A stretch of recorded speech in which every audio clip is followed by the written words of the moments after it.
Ruth Nordman is about to do something she never thought she would do in her lifetime. Okay, Ruth, so this is our flying helmet, and it holds the intercom system with a microphone.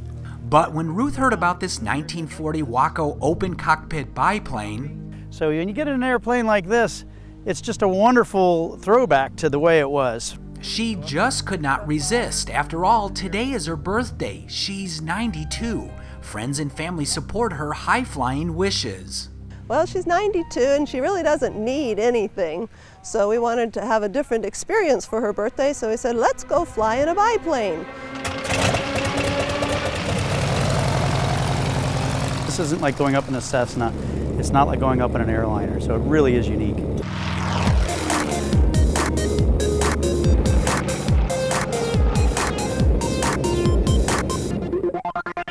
Ruth returned safely back to Earth and to her loved ones. Couldn't wipe the smile off her face. She was having a great time. For Ruth herself, she says this was the only way to spend her 92nd birthday. Oh, it was wild. I loved it. Everything moved. It was just great. Yeah, she turned 93 today, Ruth, and she didn't do the aerobatics, but not because she didn't want to. I think her sister flying with her didn't want to. Ruth probably would have.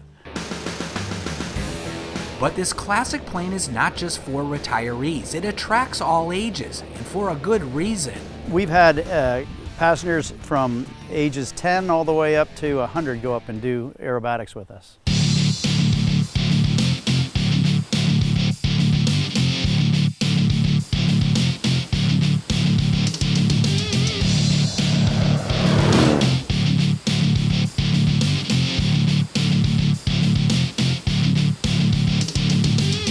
Welcome to the world of vintage biplane flying, an adventure that anyone can come and experience. John Black pilots the plane. I think they're going to show up and see a group of excited people who are happy to share this airplane with them and share aviation with them.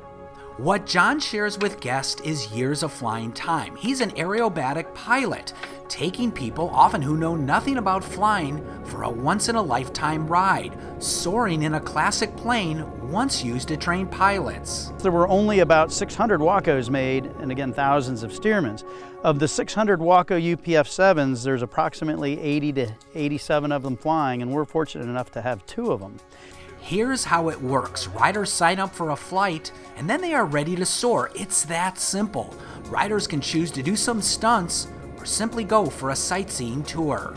If someone just wants to go for a basic ride, and I best describe that, I go, hey, if you enjoy riding on a Harley or you enjoy being out in a convertible on a nice sunny day, you're gonna love the walk. Carl Kessler came from Los Angeles to see the sights from an open cockpit. So you guys will be able to chat to each other, and you'll also be able to chat with me. You know, watch how I do his chin strap. Once geared up, it's just a matter of slithering into the tight front seat. 2 people sit side by side. Really, it's a whole bunch of things in one. It's an adventure, it's an experience, it is sightseeing. You're up there in the air looking down and taking in all the sights. And the sights are the reason people come and fly over the Space Coast of Florida. Everything here is visible from that open cockpit, from Port Canaveral to area beaches. Literally, when we wave at the beachgoers, they look up and wave back at us. Then you have Port Canaveral, which is quickly becoming the busiest cruise ship port in the world. We get to fly around and look at the cruise ships from above. But the highlight of the flight has to be this, flying over the Kennedy Space Center, once home to shuttle flights and landings, but still the center of frequent rocket launches. Restricted airspace, but not for your biplane ride. Probably the most important draw is the Kennedy Space Center.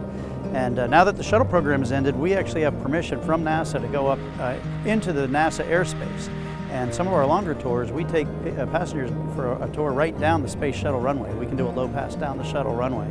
It's about as close as you will get to this legendary runway and launch site, all visible as if you were flying in a convertible car over the Space Center. But to get up in the air and have the openness and flying by the seat of your pants, and it's a very pleasurable and enjoyable way to fly. The feedback's phenomenal. We're the #1 rated activity as far as reviews go, and people can't say enough good things about it. Really one with the aircraft, one with the elements. They're just totally different than taking off in a jet. The open cockpit was a completely different experience for me.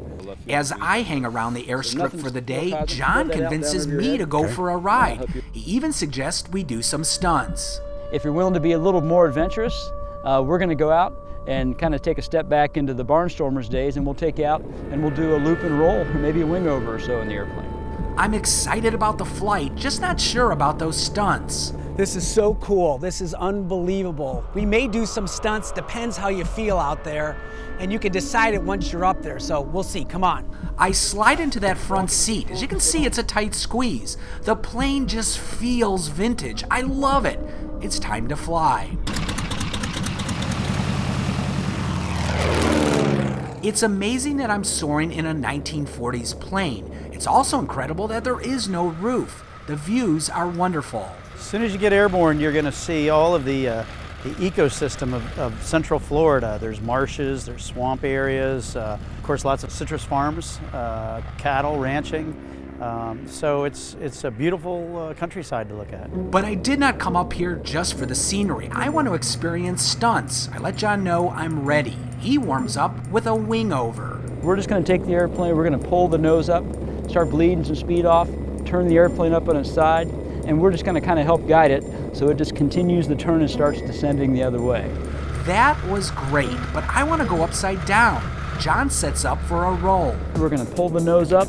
Now I'm going to take the stick, go all the way to the left or to the ailerons, and that's going to take the airplane, and this is going to roll all the way around. And we're just going to keep rolling till we're wings level, and then we'll pull the nose back up. Now that's what I'm talking about. I'm amazed how smooth that was. John has one more stunt up his sleeve, the always impressive loop. We'll gather some speed, and then we'll bring that stick back for a nice wings level, nose up pull, and then I'm going to coach you to look out the left side with me so we can see the wings in relation to the horizon. We're going to keep squeezing the stick back. Next thing you know, we're over on our back, and then we're just going to keep pulling and bring the nose back out to level. Wow, a complete loop in an open cockpit. What a feeling. So smooth and exhilarating. We head back to planet Earth. That was amazing, absolutely amazing. Everyone should try it, really cool.